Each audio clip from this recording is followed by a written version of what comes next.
beware of Obama. He's not what you think. They're trying to make him look like a Muslim. In the U.S., they try to. He may have been a Muslim at one point, but they want to hide in the U.S. But in the world, they want to say, "Oh, he's a Muslim. You should like him." I'm basically a writer. I'm a historian. I've written about terrorism in Central Europe. I've written about George Bush the Elder. My unauthorized biography of George Bush is, I think, a fairly well-known book on the internet.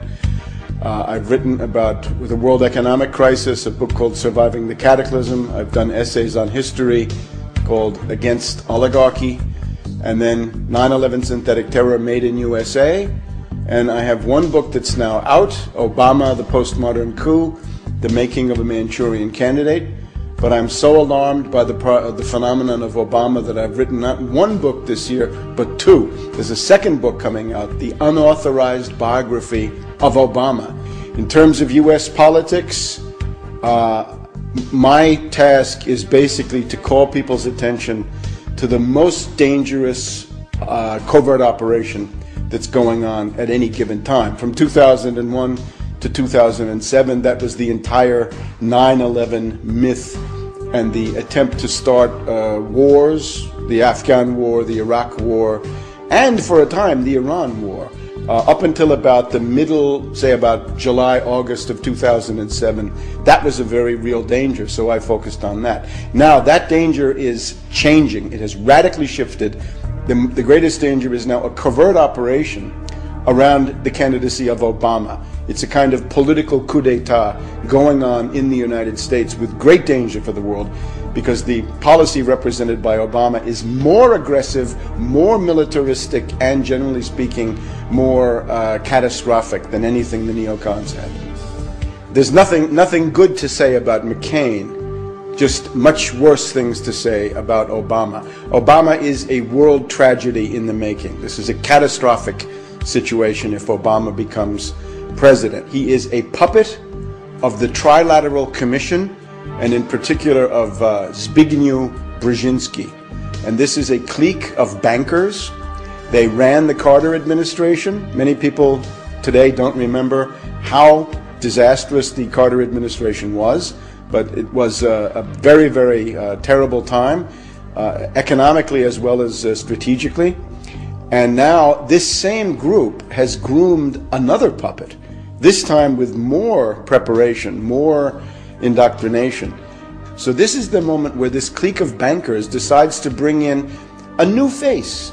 And this time, not a right-winger, not a neocon, but a left-wing demagogue who promises hope and change, but actually represents policies that are qualitatively worse, qualitatively more destructive, and he can deliver Europe as pawns, as puppets, as expendable assets. Because the project of the next administration in the US, if it's Obama, is going to be not so much wars in the Middle East, but wars on a greater scale.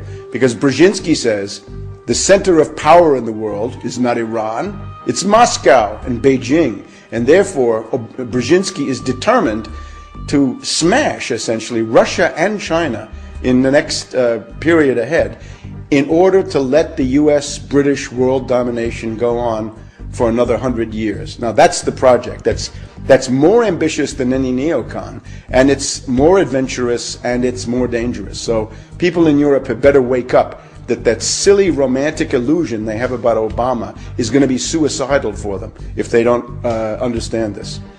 There are right-wingers who don't know how to attack Obama. I would attack Obama in the way that I've just said. He is a puppet of finance capital of the worst possible circles, of David Rockefeller, George Soros, and this group. And their project is extreme austerity, savage reductions in the standard of living, and the basically immiseration and impoverishment of the United States. In terms of foreign policy, it is this plan to have a global showdown with Russia and China. So for that, they need left cover. Now, the right-wingers don't know how to attack this, so they basically try to argue either that Obama is a communist, which I think is not accurate because he's a servant of finance capital. How could he be a communist? Or that he's a Muslim because his middle name is Hussein. He lived in Indonesia for a while, and he may indeed have considered himself a Muslim at some point in his life. I would, however, notice the two fathers that he had. He had a father, first of all, from Kenya, his biological father, who abandoned him, a guy called Barak Obama Sr., and then an Indonesian, a guy called Lolo Sotero.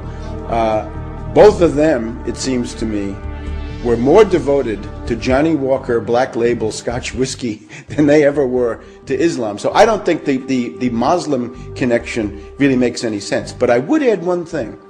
If you want to become president of the United States, you're asking to get your finger on the thermonuclear button. There's a button that launches intercontinental ballistic missiles with H-bombs on them. From that point on, we, the public, want to know everything about Obama. Everything. If he was a Muslim at some point, great, let's find out. And then everybody knows it. I think that's fine, but other people may not agree. The main thing, though, is that we've got to know everything about him. We've got to know, did he sign up for for selective service? Is he HIV positive? Does he have a criminal record? Is he bisexual? Does he smoke crack cocaine? These are all charges that have been made about him. The guy is a puppet of the worst circles of imperialism. In other words, he's interested in the same imperialist project carried out in a much more effective and clever way, although ultimately in a more insane way. Let's just take the case of Iran. The neocon looks at Iran and says, somebody like McCain, right? He says, we want to bomb Iran. Brzezinski says, you're crazy. You can't do that. You're too weak. You're too bankrupt. You're too isolated. You're too hated. You know what you do with Iran, says Brzezinski? He says, I don't want Iran at war with the United States. I want Iran at war with Russia.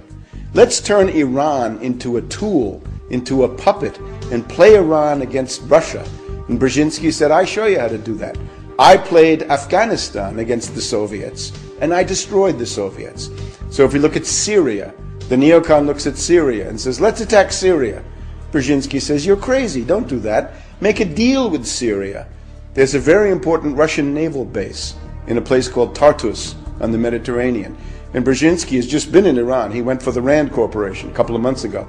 The goal would be to get the Russians out of Tartus and try to turn Syria, if possible, against the Russians. So instead of having Muslims as being the target, the Muslims become cannon fodder for the project against Russia and China.